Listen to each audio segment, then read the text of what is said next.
Remember Chuck E. Cheese? That old arcade with the singing animatronics? Of course you do. I just found out they went bankrupt recently. It made me think back to my horrible experience there as a very little kid. I was no older than 8 or 9. It was like my third and last time ever at a Chuck E. Cheese. This specific location closed down years ago, but it used to be basically down the street from our old house.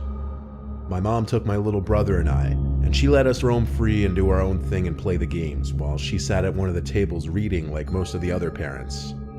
I was playing this clown game where you had to shoot the clown's teeth out with this little cannonball shooter. I was playing the games that would get me the most tickets for the prizes. I finished the game again, and the tickets shot out from the ticket slot. That's when I felt a tap on my shoulder. I turned and jumped in my seat. I was greeted with a giant Chuck E. Cheese mascot in my face. He held out his hand for a high five, and naturally I gave him his high five with a smile. He then pointed at the tickets and gave me a thumbs up. I think I just continued laughing and smiling and said, yeah.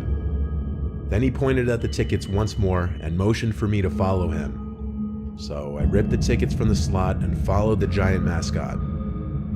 As we walked across the main floor, a couple other kids around like 6 came up to him saying, "Hey Chucky," and he gave them both high fives.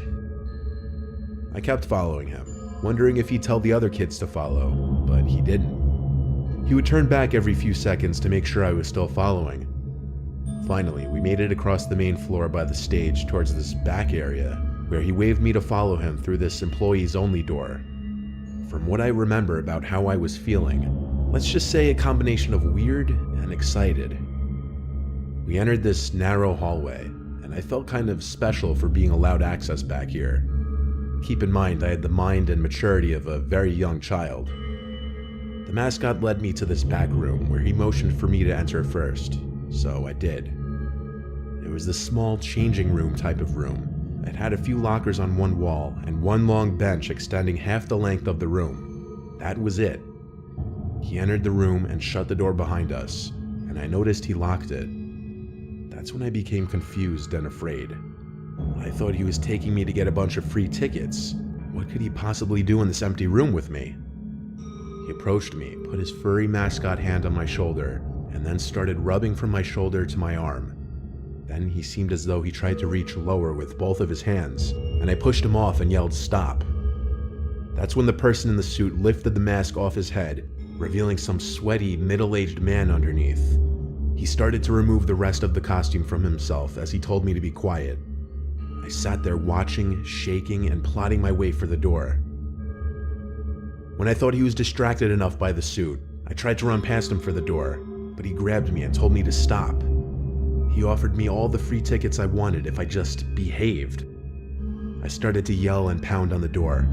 He tried to cover my mouth, but I think he gave up when he realized it wasn't worth the risk for him. I unlocked the door and ran back down the hall in tears. I ran back to my mom, yelling at her about what just happened. She was distraught and went right to the front desk. The girl at the front desk seemed to be in a panic as well, and I think she called for her supervisor. Pretty soon, all the music was stopped and the place was put into a lockdown of sorts, where all the kids were to go to their parents. A bunch of workers ran to the back section, and eventually police showed up outside. I had to give my whole story to a crowd of like 6 people, and I was extremely nervous. The man in the Chucky suit was some random creep who snuck into the back section of the building to dress in one of the suits and apparently lure children to the back. Realizing and looking back at that now as a grown adult is disturbing and disgusting, that I was the victim of a predator. I never found out if that monster was caught.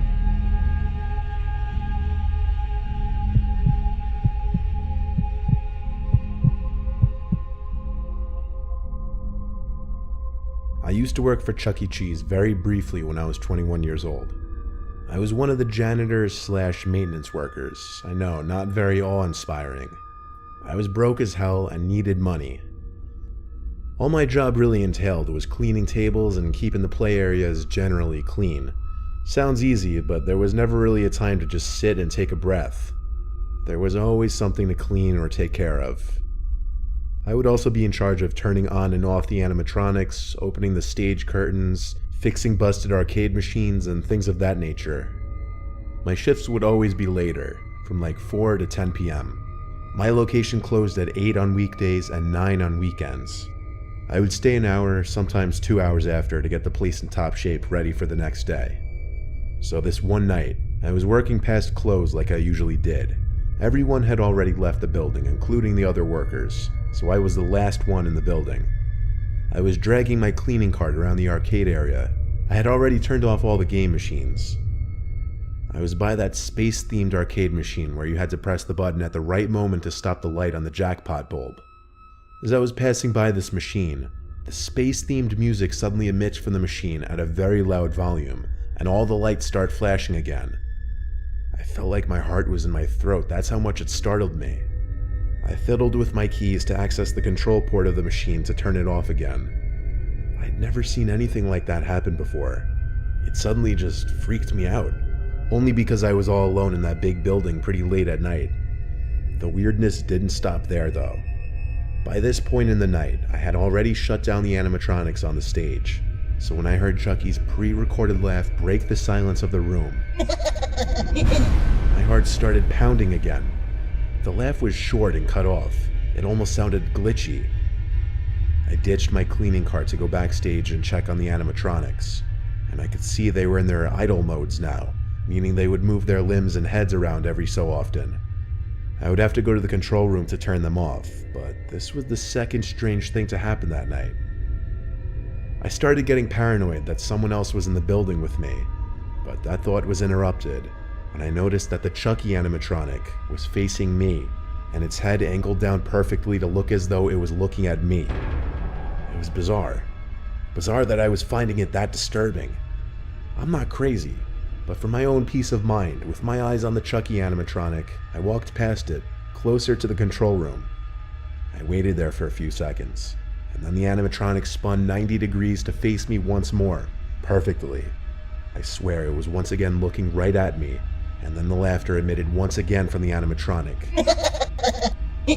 But in a creepy, glitchy, cut-off manner, this time much louder, obviously because I was right next to it. I ran to the control room to hit the switch to turn everything off on the stage once more. I left the control room, and the Chucky animatronic was still facing the direction it was moments before. I left the stage through the curtain and just felt uneasy.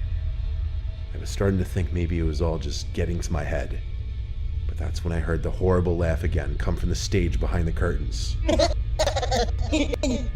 That was the last straw. I took my card, clocked out, and left.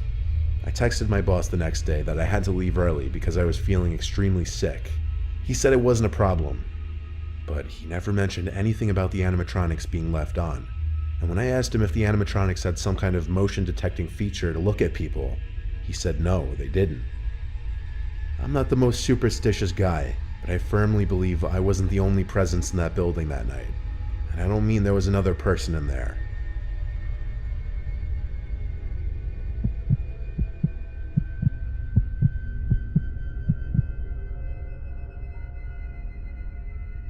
This is a story from my childhood that I don't like to look back on too much. I was 13. My mom brought my two little sisters and I to Chuck E. Cheese one evening. My sisters are 4 and 6 years younger than me, so it was more for them, and my mom just wanted me to come along. My mom was playing games with my sisters, so I went to do my own thing. It was my only time ever at Chuck E. Cheese, so I was trying to play every game at least once. Eventually, a worker in a red polo shirt came up to me. He was in his lower to mid-20s, I'd say. He didn't seem that old. He asked me if I wanted some more tokens. I said, yeah, sure. He told me to follow him. He led me through this sketchy back door, which led to a back exit. I asked him where he was leading me. He said to his truck. He told me not to tell anyone, but that he had access to all the tokens he wanted and just kept piles of them in his car. I stopped following when I realized he was leading me to his car. I told him my mom would be mad. He tried to push that I follow him a little more, but gave up. Before I walked back inside, he asked for my AIM username, and I gave it to him, always excited for new friends on AIM. For those of you who don't know, AIM was an instant messenger that was all the rage before smartphones and texting really became a thing. I don't remember his username, all I know it was something with his name in it, which was Ben. I would sign on to AIM every single night, including that night after Chuck E. Cheese. I signed in, and I had a few friends online. Next thing I knew, I got a message from Ben, so I added him to my buddy list. He said, "Hey, it's Ben from earlier." I replied, "What's up?" and we started chatting. He chatted with me as if we were good friends already. I asked him how he was able to get all the tokens he wanted, and he said it's easy when you work there. He told me he was going to come to my house that night with a bunch of tokens. I told him, no, it's okay, and he told me, no, it's fine, you live really close to me anyway. I replied, "How do you know where I live?" And he said he followed my mom's van on our way home. I blocked his account immediately. I was beyond scared. I told my friends about it on AIM. Some of them said I should tell my parents or call the police. But I waited. Maybe he was bluffing. But no, he wasn't. I heard a truck pull up outside through my open window. I looked out the window and saw the black truck that Ben guy was leading me towards earlier.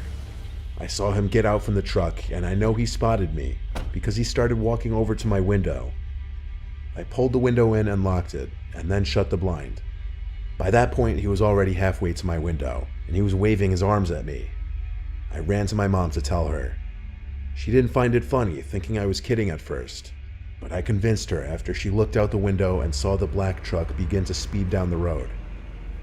My mom wanted me to show her the AIM conversation, but I couldn't, as I had deleted him off my buddy list and blocked him. My parents called the police, of course, but that was just for peace of mind. They couldn't do anything besides make a report. The next day, my mom called the Chuck E. Cheese and asked about a Ben. They said they had no Bens who worked there. There were also no employees matching that guy's description. The Chuck E. Cheese eventually handed the CCTV footage from the day before to the police department for an investigation, which turned up no results. My family never went to a Chuck E. Cheese ever again.